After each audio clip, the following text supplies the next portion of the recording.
तो चित्त की मलिनता अशुद्धि है। हृदय अशुद्ध रखे और शरीर कितना भी पवित्र रखे तो कोई पवित्रता नहीं। तन भी पवित्र हो और हृदय भी पवित्र हो, ये वांछनीय है, लेकिन तन की पवित्रता की चिंता में हृदय मलिन होता जाए, ये ब्राह्मण है, ये शूद्र है, ये चमार है, ये अपना है, ये पराया है, ये इच्छाएं आकांक्षाएं हमारे चित्त को मलिन कर देती है। सुख की इच्छा से और दुख के भय से चित्त मलिन होता है। भूतकाल के चिंतन से चित्त मलिन होता है। भविष्य के भय से चित्त मलिन होता है। हकीकत में न भूतकाल वास्तव में है, न भविष्य काल वास्तविक में है। वास्तविक में तो एक ही काल वर्तमान है। पीछे की वृत्ति होती है तो भूत लगता है, और आगे वृत्ति फेंकते हैं तो भविष्य लगता है। लेकिन वृत्ति हमेशा वर्तमान चैतन्य से स्फुरित होती है। वर्तमान चैतन्य से जहां से वृत्ति स्फुरित होती है उसका ज्ञान पाले तो हृदय पवित्र हो जाता है, हृदय सुंदर हो जाता है, हृदय दिव्य हो जाता है। दिव्य महलों में रहने से आदमी दिव्य नहीं होता है। बढ़िया गाड़ी में रहने से आदमी बढ़िया नहीं होता है। बढ़िया कपड़े पहनने से और बढ़िया परफ्यूम लगाने से आदमी बढ़िया नहीं होता है। बढ़िया जिसका दिल है वो वास्तविक में बढ़िया है। जिसका दिल पर दुख कातरता में लगा है, जिसका दिल दिलबर के ध्यान में लगा है, जिसका दिल दिलबर के ज्ञान में लगा है, जिसका दिल अपने जीवन दाता के विश्रांति स्थल में लगा है, वो उसका ही दिल पवित्र है। और वो पवित्र, वो बिलाड़ा मैं करता है ना, खरपा लगता है तब वो छोड़ता है। ऐसे ही ज्ञान का अथवा प्रेम का तूफान का खरपा लग जाए तब ये जीव की मैं मिटती है। और जब ये जीव की परिच्छिन्नता मैं मिटती है तो जीव अपने शुद्ध मैं का साक्षात्कार करता है। जो शुद्ध मैं का इस जीव को ज्ञान होता है त्यों अशुद्ध मैं का आग्रह कम होता जाता है।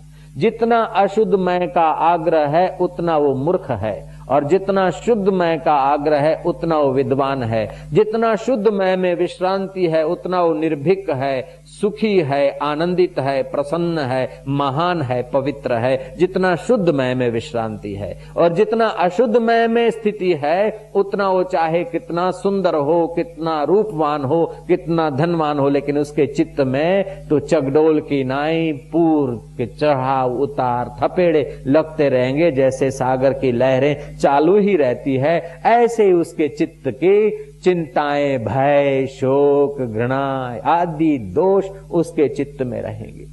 दिन भर में न जाने चित्त में कई बार कितने ही तरंग उठते हैं। क्यों? कि चित्त में उस चैतन्य का ज्ञान नहीं, उस चैतन्य के लिए प्यार नहीं, उस चैतन्य में विश्रांति दिलाने वाले संतों का सहवास नहीं। इसलिए इस जीव को बेचारे को जिंदगी भर मजदूरी करने के बाद भी अंत में देखो तो कुछ नहीं हाथ लगता है। जिस बॉडी को वाइन पिलाया और मांस मदिरा खिलाकर अट्टा कट्टा किया, उस अभागे आदमी को पता ही नहीं चलता कि आखिर जलाने के लिए मुर्दा जा रहा है। जिस बॉडी को जलाना है उसी को तू विलास करा के अपना अंतःकरण मलिन क्यों करता है? तुझे अगर सच्चा आनंद चाहिए तो दिले तस्वीरें हैं यार, जबकि गर्दन झुका ली और मुलाकात कर ली। आनंद का खजाना तेरे दिल में दिलबर का माल पड़ा है, उधर तो देख। ए बोतल की शराब पिलाने वाले, बोतल की शराब, धन की शराब, सत्ता की शराब, रूप की शराब, लावण्य की शराब, कपड़ों की शराब, परफ्यूम की शराब, ये सारी शराबें जीव को गुमराह करती है। अब ये शराब पीने की आदत ही है तो एक बार राम नाम की शराब पी ले, तेरा बेड़ा पार हो जाएगा। जाम पर जाम पीने से क्या फायदा, रात बीती सुबह को उतर जाएगी। तू फकीरों की प्यालियां पी ले, तेरी सारी जिंदगी सुधर जाएगी, सुधर जाएगी। और ऐसा फकीरी अमृत जिसके जीवन में नहीं आया वो धनवान होते हुए भी वास्तविक में धनवान नहीं है, सत्तावान होते हुए भी वास्तविक सत्तावान नहीं। जिसके सिर पर मौत का चक्र घूम रहा है वो धनवान किस बात का है? जिसके सिर पर मौत का चक्र घूम रहा है वो सत्तावान किस बात का है?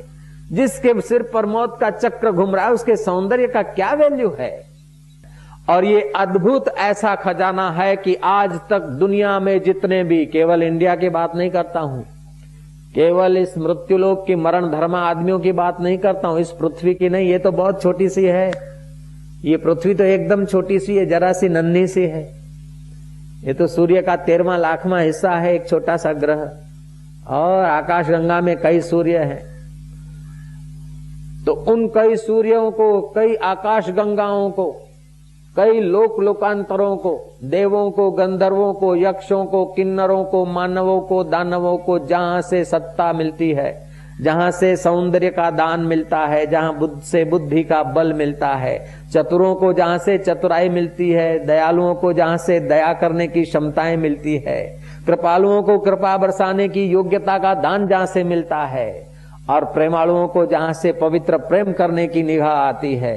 प्रेम, दया, कोमलता, सच्चाई, सरलता, सद्गुण हजारों युगों से पहले जहां से प्रकट हो रहे थे और अभी होता रहेगा और बाद में भी मिलता रहेगा, वो अखुट खजाने में आज तक कोई कमी नहीं आई। बुद्धिमान की बुद्धि जिस सत्ता से स्फुरित होती है, सुंदर व्यक्ति का सौंदर्य जिस परम सौंदर्य आत्मा से निखरता है, उस आत्मदेव के खजाने की 3 मिनट के लिए मुलाकात हो जाए तो जीव का हृदय पवित्र हो जाता है, उसका उद्धार हो जाता है, उसका कल्याण हो जाता है।